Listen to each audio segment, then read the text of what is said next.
But to move right on with moral courage, like I said, that line shows a lot of moral courage. And that's called grace under pressure. You know, not grace under fire, grace under pressure. And that's what moral courage is all about. Pressure. Enabling you to do what's necessary, even though people are going to talk about you. They might. Your reputation might be lost because you did the right, you stood up to do the right thing in the face of everybody else wanting to do something else. You know? And that's grace under pressure.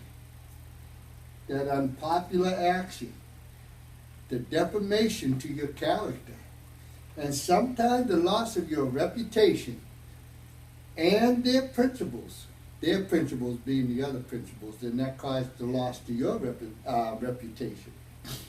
See, actually this sounds like something nobody would want to do. It sounds like something that everybody would want to run from. Nobody wants to put themselves out to where you're under a microscope and people's going to question your good name because you did something that wasn't keeping with the crowd, as it were. You know? And because it's not keeping with the crowd, and that's the way this society seems to go. We do the things that's popular all the time. We like to do those. The things that are unpopular are the things that need to be done that we don't do. And they're words that we use to justify our actions for not doing those things that we know is morally right. We know it's the right thing to do. We actually want to do those things. We want to help somebody. We see somebody, an old lady crossing the street, might bring back your days of the Boy Scout. Gotta help the old lady cross the street. You know, even if you don't want to cross that street, you help her anyway. You know, you're going to get that badge. But that's what it got away from. Now, it ain't the helping her across the street because you know it's the right thing to do. Now it's the helping her across the street because you get all the honor and glory and everything, and they can stick a little badge on your chest saying, good person, you helped an old lady across the street. And you say, you damn skippy. Yeah. And if she wants to come back over on this side where she lives, I'll be right here to help her back. So that's kind of like that. But here's some of the words and some of the things we say so that we don't have to help that old lady. We justify it. We say, I know that she wouldn't help me. You know, that's what we say about people all the time. Why should I help them? I know they won't help me, so I'm not going to help them. And you may be 100% correct in your interpretation of that situation, but still, it doesn't matter what they're doing. It matters what you're doing. You know, you have the cover of your moral fibers give you the moral courage to help them without, we're going to stay with crossing the street because it'd be easier for me. But you can juxtapose that on anything you want to. So that's just a metaphor for anything, you know. Don't help them rob a bank. You could if you want to. You hold the door open while they're running out with the money if you want to. You don't know what the situation dictates, so that might just take place. But anyway, people don't help because, like I said, they know that they won't help me, and that's what they use to justify their actions. And then they use to justify their actions. Why should I? You know, just like that. Why should I help? You know? And they ask this question to them, not even seeking an answer. It's just something that they can say that they believe is going to justify their actions really quickly. That, well, why should I help? You know? Because you're a human being, you live in this society, you're part of this society, you're part of this environmental social network that walks around the street, so it's in your best interest to help. And then if you help, then they help. So someone got to start helping. You know? And then here comes some more. And then this one here. They're not like me. You know? And I don't even really understand what that means. They're not like me. You know, what do you got, 5 feet or something like that, and 6 arms? Are you an octopus? You know, what do you mean they're not like you? Of course they're like you. They got a torso, they got a head, they got extremities, arms, feet, legs, hands. They got all those things that you have. They got a mind, you know. They may not be like you in the language that they use to talk with, or they may not be like you with the food that they like to eat, or they may not be like you in many other different social ways, but yeah, they just like you, and like you, if they need help, you need help, you're hoping that somebody comes and gives you some help, you know, because so they're not like me really isn't something that's true. They are exactly like you. But you can say that to justify why you're not going to help that old lady across the street. And then, they didn't need my help. And you might be true in that because you may not know what the situation dictates anyway, so they may not be looking for your help or need your help. But again, that's irrelevant to the situation. It's the offer that really makes the courageous movement, the moral courage to just give that offer, you know? And I know a lot of people, they use this one, well, they may not need my help because they don't want them to say, yeah, you know, thanks for the help. It's like, well, I really don't want to do this. Now I'm kind of stuck, you know? So they just use that again to justify why they not going to extend that helping hand and do the right thing, you know? And then there's those people, they deserve it anyway. Those people don't deserve it anyway. You know, that's that hatred one, you know? They don't deserve my help, you know? Yeah, that's the one that a lot of good people like to throw around. Is that they don't deserve my help anyway. I'm going to church, so I'm on my way to church. So why? I'm not stopping to help those people. They never help themselves anyways. And I got to get to church and get this done. And that old lady, there's not enough traffic to worry about it anyway. She can get across that street, you know. And then I don't want to get involved. That's the other one. That's the biggest cowardly one, and they justify that for not so much justifying it in the words that they say, but the inflections that they use with the voice, the tone in their voice. But I don't want to get involved.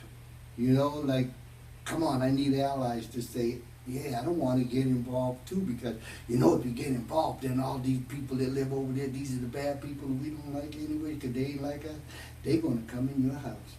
They're going to come over there and they're going to look at you.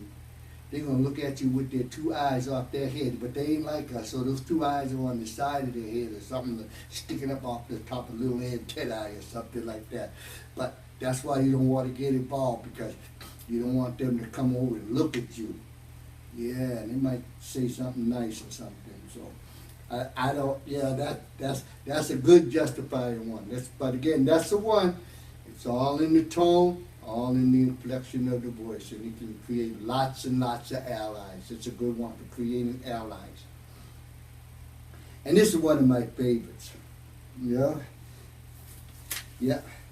Oh, those poor people, why don't somebody do something for them? I always like that one too. Oh, those poor people. Why doesn't somebody just do something for them? Why doesn't somebody just help them? You know? And you put on your big, stern, mean face and you got fish eyes all over the place and everything. And it's just ridiculous. And I really like that one, though. That's always been a tickle to me. You know? And that poor old lady, I'm beginning to feel sad for her. After my show, I'm going out buying old ladies. The old ladies, hold on, girls. I'm helping you across the street. Don't worry about it. We're going to get you across that street. Traffic lights be damned. Forward. we're going for it. Yeah. So and then what can I do? I'm only one person. You know, that's another one. Well, it only takes one to start. And then once you get one, you get two. Then you get four. Then you get 8. Then you get 16. Then you get 32, 64. It keeps building, you know? And that's how 128 people thought I couldn't keep going, you know? But it only takes one to start.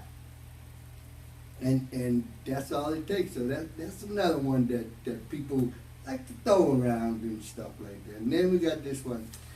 Well, I have too much to lose. I can't afford to get involved.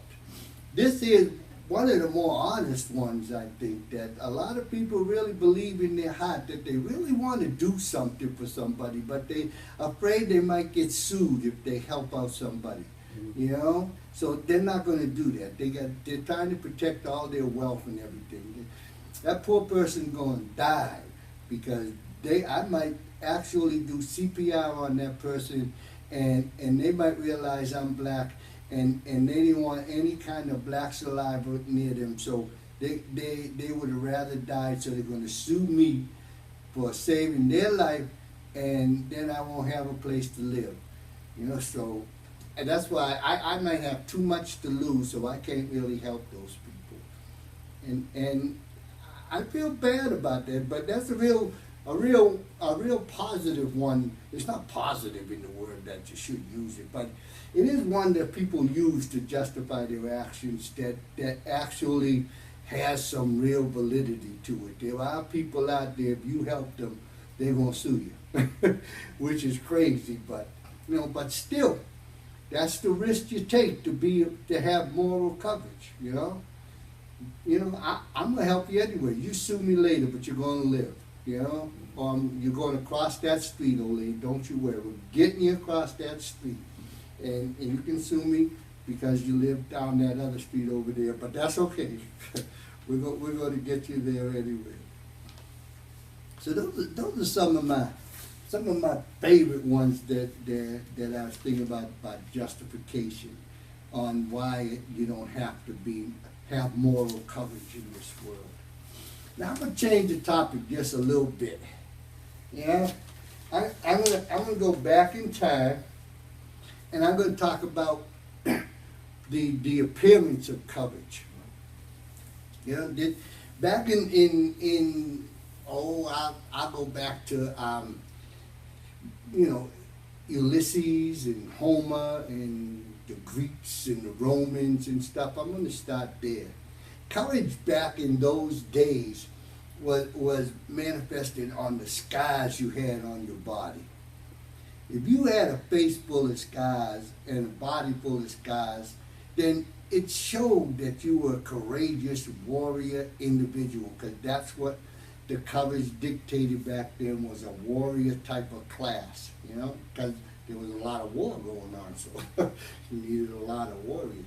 And the weaponry that they used was much more personal. Knives, spears, javelins, things of that nature. Much more personal than semi-automatic, fully automatic drones, anything you want now. It was much more personal. So you were able to get these scars on your body.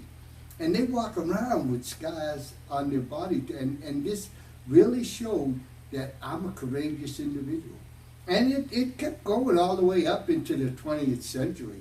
One of America's greatest writers, and one of the people that everybody tries to emulate, not everybody, but a lot of people, especially white people, because they look like him, you know, was Ernest Hemingway. You know, he had scars all over himself from running with bulls and doing crazy things like that, you know, but that showed that he was a courageous individual. And that directly goes back to the Greeks and the Romans. And you know, you got an argument with somebody and you're a Roman, you're arguing with this guy over here. And this was something that I believe went on quite frequently during those times.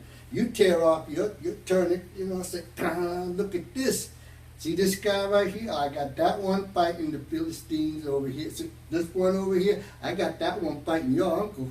You know, you got all these scars all over your body and all over your face, and then you tell the other guy, like, well, let me see the scars you got from being scratched by that lady. You know? And you already put the guy, you took away all his honor, you took away all his stuff.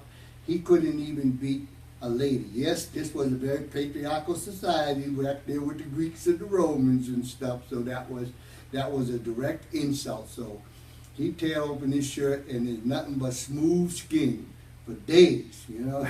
So he has no credibility or no anything like that, so the other guy wins, you know, without even fighting. And if they were to fight, I don't know who would win, But I know at the end of the day, the more scars you get out that fight, the more you were the winner. And we still try to emulate that type of behavior right now today. I don't know why we try to emulate that behavior, but we do. But there's other cultures that took it even a little bit further. They would scar themselves. Yeah, you had people from New Zealand, some of the indigenous people from New Zealand, Australia, and those places like that, and Tonga and Samoa. You know, these people would actually scar themselves. They would physically scar themselves. You know, and the scarring was a practice that showed courage, because there's a lot of pain involved with that scarring.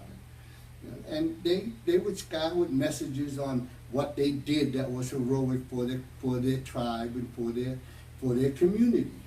So scarring was a very important part of being a courageous individual, especially on personal courage. Then, you know, and moral courage at those times went around with personal courage, because especially in the islands and places like that, it was a community where there was reciprocity, so everybody shared in not only the good times but also the bad times, you know, and everybody looked out for each other. So it made the society move very, very nicely. And today, now we're going to fast forward today. Today we have tattoos. We got all kinds of tattoos.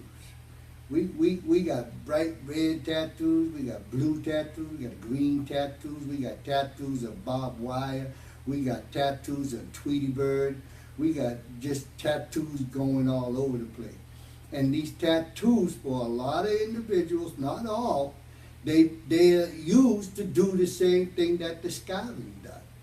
It's supposed to show their courage. See, I put your name on my arm. You know how much pain it took for me to put your name on my arm? Yeah, I'm so personal. I got courage all over the place. You know, I'm going to put all my kids' names on my face, you know, because it's going to show that I really am a very powerful, kind of courageous, moral individual. I love my family so much, I'm going to wear them around, and every time I see a mirror, I'll see my family and stuff. And there's some people who actually believe that this is a courageous thing to do. I think it's a little bit bizarre, but that's just me. I'm kind of like that a little bit. But like I said, some people really get into this. But all it's really doing is replacing the warrior mentality of the ancient times and different islanders and stuff, to where you stood out there toe to toe with an adversary and you fought and you got scarred, because that's what happens when you fight. But now, if you can put barbed wire and prison tattoos all over yourself and never went to prison, you could say, if I had went to prison, I would have been right there, and I would have been among the prison elite, or whatever else you want to call it in that way. I really don't know what they would call it. But you can do that. Yeah, I would have ran with the bulls with Ernest Hemingway. See, I got that right on my leg right here, where I would have got the scar from the horn. I would have got gored right here in my right thigh. It would have went right. It would have been terrible. There would have been blood everywhere, screaming, ladies fainting. It would have been horrible. That's why I put that tattoo right there, because that's exactly the spot where that horn would have went if I had went and ran with Ernest Hemingway with the bulls. Yeah, I know. I'm a pretty courageous individual. I got a lot of gumption. You know, I'm out there every day running with bulls and stuff. So that's a little bit about today's society. But I'll put in my disclaimer: nothing against people with tattoos. Tattoos also have a very social connecting type of vibe, where people want to tattoo themselves because they have something in common with each other. They might like lemonade with sugar. I don't know what it might be in common, but whatever it is, this is a way that they can feel connected, and we're a society that has to feel connected. You know, we're that fearful of everything that we have to travel in a herd. but anyway, so those those tattoos do serve a purpose. And like I said, that purpose is to be connected socially with somebody that you really want to be connected with, or to show that how much love that you really have for somebody else, you know, and you want a tattoo. I'm not one of those people who believe that I have to scar up my whole body and that thing. I got scars from being stupid, but you know, I'm proud of my scars just like everybody else is proud of theirs. Everybody got some childhood scars on their stuff. They like to show them off, you know. And this is the things that really help make our society. And these things are definitely, they're a little weird in some of them, but again, they're nothing more than being human. And in being human, you show empathy and you show love towards other people like that. And that's what Archangel is all about. And that's what courage is all about. Your ability to put yourself in harm's way to help somebody else, or your ability to take a risk to put your reputation and your money and your treasure and your love and any other thing that you hold dear and personal out there to be scrutinized by other people just because you know it's the right thing to do, and just to help somebody else.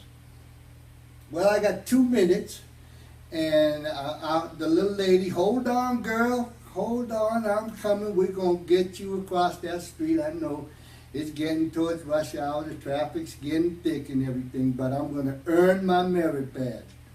Yes, I never got that merit badge when I was a kid. I never got the opportunity to help an old lady across the street. And when I get out there around a little bit past 4, we're crossing that street, girl. We're crossing that street. Don't you worry about it. I don't even have to cross the street. I'm not going that way. I'm getting you across that street. Okay, I want my moral courage badge, my badge of empathy, my badge of chivalry. I want all that badge right like that. And I know it sounds like a little jokish and stuff like that, but if everybody can be out there and just, you don't have to help her across the street, but just give anybody you see the acknowledgement of a smile and a happy, hi, how's your day? It's a beautiful day outside, because it's beautiful outside, and it's just as beautiful for somebody who's down on their luck as it is to somebody who's high up on the hill, you know. It's still a beautiful day. All right, I got about a minute left, so I don't know what I'm going to do. I think this shuts off all by itself. Mm-hmm. So now, next week, I'm going to be talking a little bit more, I think. I'm going to try to, anyway, talk a little bit more about Ernest Hemingway, and I'm going to bring in Barack Obama, and I'm going to start trying to identify some people who, in my humble opinion, show courage. It might be different forms of courage and everything, because remember, Hemingway killed himself. I don't know how courageous that is, but Not much. But he had a lot of psychological issues he dealt with, so that shows some courage too. Will McNeil shows courage. Will McNeil from the 5 o'clock shadow shows courage, big courage. That's right. So y'all have a great day and have that fun. All right, Trooper Joe's out.